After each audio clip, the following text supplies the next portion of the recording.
Hello friends, நான் தான் உங்கள் சக்தி பேசுகிறேன். ரொம்ப நாள் கழிச்சு உங்களை திரும்ப மீட் பண்ணுறதுல ரொம்ப சந்தோஷம். இன்றைக்கி என்ன அப்டேட் கொண்டு வந்திருக்கேன்னு பார்த்தீங்கன்னா, என்னோட டாட்டா நானோ காரில் பேக்கில் வந்து 2 வீலும் வந்து 155 65 R12 அந்த சைஸ் தான் வரும். 155 65 செக்ஷனில் தான் வரும். இப்போது ஃப்ரண்ட்டில் வந்து பார்த்தீங்கன்னா 135 55ல் இருக்கும். சரிங்களா? இப்போது இது வந்து ஃப்ரண்ட்டில் கொஞ்சம் சின்ன டயராகவும் பேக்கில் கொஞ்சம் பெரிய டயராகவும் தான் நம்ம வண்டி இருக்கும். இப்போ அதை நான் மாற்றுற விதமாக என்ன பண்ணியிருக்கேன்னு பார்த்தீங்கன்னா, பேக்கில் என்ன கொஞ்சம் கனமான டயர் இருக்கும். ஏன்னா பின்னாடி பக்கம் இன்ஜின் நம்ம கார்லன்றதுனால பின்னாடி கொஞ்சம் கனமான டயர் போட்டிருப்பாங்க. சேம் அதே டயரை ஃப்ரண்ட்லேயும் போட்டுடலாம், ஈவனாக இருக்கட்டும் அப்படின்றதுனால ஃப்ரண்ட்லேயும் 155 65 R12 போடலாம் அப்படின்னு ட்ரை பண்ணியிருக்கேன். 4 வீலுமே சேம் போட்டிருக்கேன். ஸ்டெப்னி முதல் கொண்டு சேமாகவே போட்டிருக்கேன்.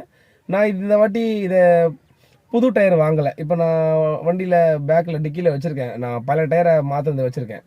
ஏன் பல டயரை மாற்றிட்டேன், த்ரெட் இருக்குது பல டயரில், இதெல்லாம் நான் ஏன் மாற்றிட்டேன்னு பார்த்தீங்கன்னா, ஒரு 5 இயர்ஸ் கிட்ட ஆயிடுச்சு அந்த டயர் போட்டு. சரி, அதனாலே இப்போ நான் அதை மாற்றலாம் அப்படின்ட்டு மாற்றுறேன். ஏன்னா நம்ம ரொம்ப பல டயரை யூஸ் பண்ணும்போது என்ன பார்த்தீங்கன்னா, டயரில் வெடிப்பு விட்டுரும், பபிள்ஸ் வரலாம், டக்குன்னு டயர் கிளியலாம், பஸ்ட் ஆகலாம். இப்போ அதெல்லாம் நம்ம மாற்றணும். இப்போ நான் ஒரு ட்ராவல் போகிறேன், ஒரு ஹைவேல கொஞ்சம் ஒரு ஸ்பீடில் ஒரு 50 60 அந்த ஸ்பீடில் போகும்போது திடீர்னு அதை வெடிக்கிறதுக்கான நிறைய வாய்ப்புகள்லாம் இருக்குது. நம்ம டயர் பொதுவாகவே பார்த்தீங்கன்னா, நம்மளோட கார் டயரில் எந்த கார் வேணா இருக்கலாம். நம்ம கார் டயராக காரோ பைக்கோ எது வேணா இருக்கட்டும், கார் டயர்ஸை வந்து ஒரு பீரியடிக்கலி ஒரு 5 இயர்ஸ்க்குள்ளே மாற்றிடுறது தான் ரெக்கமெண்டட். நம்ம ஓட்டுறமோ அதை மாற்றிடுறோம். ஏன்னா அதோட தன்மையை அது இழந்துடும், அதோட நிலைத்தன்மையை அது இழந்துடும். நம்ம அதை மாற்றிக்கிறது நம்ம நல்லது. நான் இப்போ சொன்ன மாதிரி என்னோட கார் டயர் மாற்றுறதுக்கான 2-3 காரணம் என்னென்னா, முதல் காரணம் என்னோட கார் டயர் பழசாயிடுச்சு. 2வது காரணம் என்னென்னு பார்த்தீங்கன்னா, கார் டயர் ஆல்ரெடி நான் பஞ்சர் போட்டிருந்தேன். அந்த பஞ்சர்லேருந்து ஏர் லீக்கேஜ் ஆகுது. அந்த பஞ்சர் கொஞ்சம் கார்னரில் இருக்குது, அதாவது டயரோட எட்ஜில் அந்த பஞ்சர் இருக்குன்ற காரணத்தில் என்ன ஆகும்னு பார்த்தீங்கன்னா, அந்த பஞ்சர்லேருந்து கொஞ்சம் கொஞ்சமாக ஏர் வந்து வெளியே வந்துகிட்டே இருக்கும். இது மூலமாக நம்மளுக்கு என்ன ஆகும்னு பார்த்தீங்கன்னா, நம்ம லாங் ட்ராவல்ஸ் போகும்போது என்ன ஆகும்னா, அந்த காற்று கொஞ்சம் கொஞ்சமாக மொத்தமாக குறைஞ்சிடாது. ஒரு 2-3 நாள் ஆகும் அது இறங்குறதுக்கு. நம்ம அதை கவனிச்சிருக்க மாட்டோம். அப்பப்போ நம்ம வண்டி எடுக்கும் போதெல்லாம் ஏர் ஃபில் பண்ணுவோம். எப்போ நான் ஃபில் பண்ணும்போது அதில் வந்து ஒரு 10 PSI தான் இருக்கும்.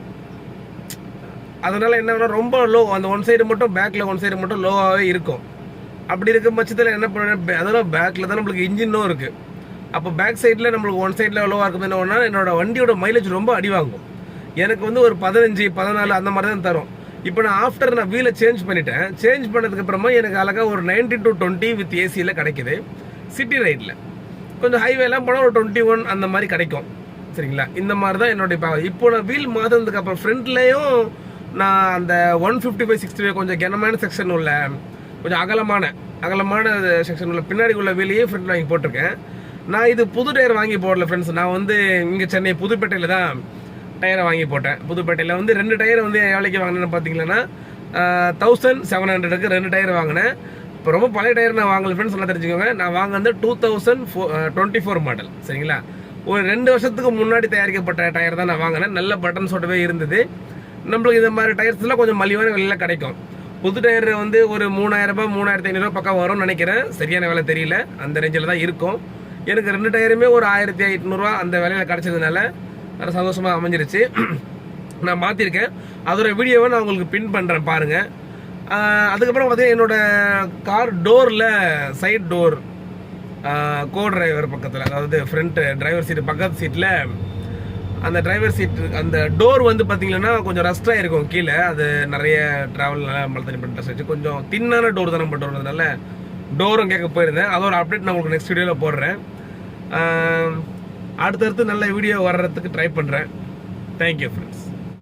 இதுதான் நான் என்னோட மாற்றின பழைய கார் டயர். பட்டன்ஸ்லாம் நல்லா தான் இருக்குது, டயரும் கிட்டத்தட்ட நல்லா தான் இருக்குது.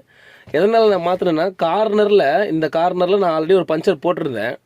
இந்த பஞ்சர் வந்து என்ன ஆச்சுன்னு பார்த்தீங்கன்னா, காலப்போக்கில் இந்த பஞ்சர்லேருந்து ஏர் லீக் ஆக ஆரம்பிச்சிது. இதை திருப்பி ரீபஞ்சர் போட முடியாதுன்னு சொல்லிட்டாங்க.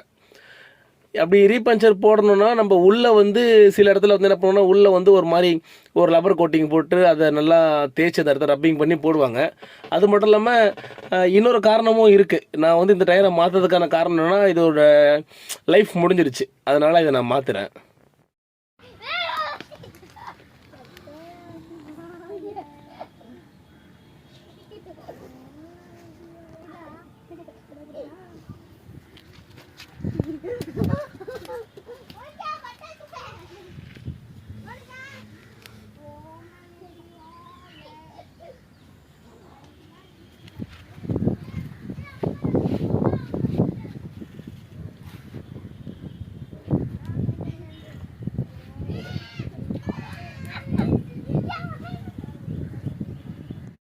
பாருங்க, இதில் ஃப்ரண்ட்டில் பெரிய டயர் போடுறதுனால என்ன ஒரு காம்ப்ளிகேட்டட்னா, இந்த ஃப்ரண்ட்டில் இந்த கார்னர் கட் பண்ணுற மாதிரி வரும்.